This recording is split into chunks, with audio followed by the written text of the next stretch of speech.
किचनमध्ये सगळ्यांचे खूप खूप स्वागत. आजची रेसिपी आहे ते म्हणजे दिसतंय आपण मी उकडलेले बटाटे घेतलेले आहेत 3. त्याच्यानंतर हे कॉर्नफ्लॉवर आहे, रवा आहे आणि ही तांदळाचं पीठ, धने पावडर आहे, ओवा, जिरा आणि मिरे यांची पण आपल्याला पूड करून घ्यायची आहे आणि लसूण आणि मिरची यांची पण आपल्याला पेस्ट करून घ्यायची आहे. बघत राहा अकूज किचन.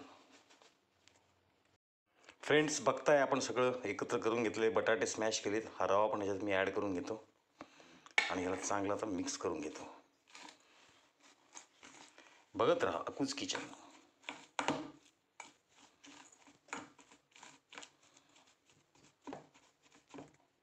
फ्रेंड्स, मी चांगलं बटाट्यांना स्मॅश करून घेतलं आहे आणि याच्यामध्ये कोणी कोणी डाळीचं पीठसुद्धा टाकतं, पण त्याने मी आज याचं रवा घेतला आहे त्याने जास्त क्रिस्पी होतो तो. म्हणजे आपलं जे चाट आपण तळणार आहे तो चांगला क्रिस्पी होतो.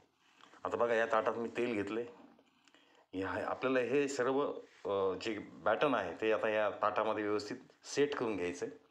मी हे पूर्ण तेल आधी ताटाला लावून घेतो आणि याच्यावर आपल्याला ते तेल लावायचं आहे. मी एका ताटात पीठ काढून घेतलेलं आहे आणि गॅसवर कढईसुद्धा ठेवलेली आहे, तेलसुद्धा आहे.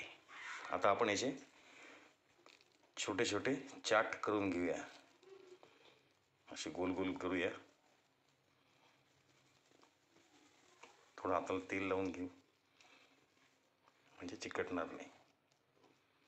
डीप फ्राय करायचे आहेत आपल्याला. बघत राहा अकूज किचन. हातानेच गोल गोल असे त्याचे बॉल आपल्याला करून घ्यायचेत आणि डायरेक्ट आपण त्यांना डीप फ्राय करून घेऊया. बघूत राहा. बघूया तेल गरम झालं का ते. एक बॉल सोडून बघतो मी. येस, गरम झालं तेल.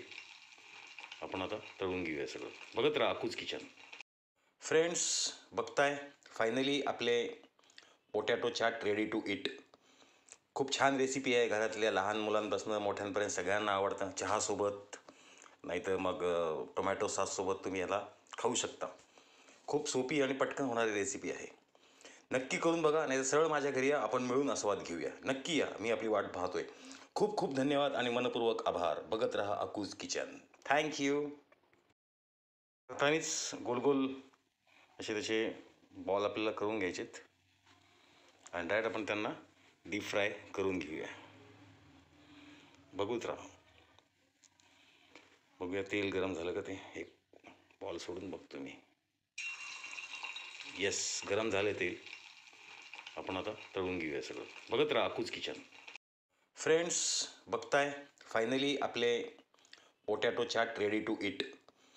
खूप छान रेसिपी आहे. घरातल्या लहान मुलांपासून मोठ्यांपर्यंत सगळ्यांना आवडतं. चहासोबत नाहीतर मग टोमॅटो सॉससोबत तुम्ही याला खाऊ शकता. खूप सोपी आणि पटकन होणारी रेसिपी आहे. नक्की करून बघा, नाही तर सरळ माझ्या घरी या, आपण मिळून आस्वाद घेऊया. नक्की या, मी आपली वाट पाहतोय. खूप खूप धन्यवाद आणि मनपूर्वक आभार. बघत राहा अकूज किचन. थँक्यू.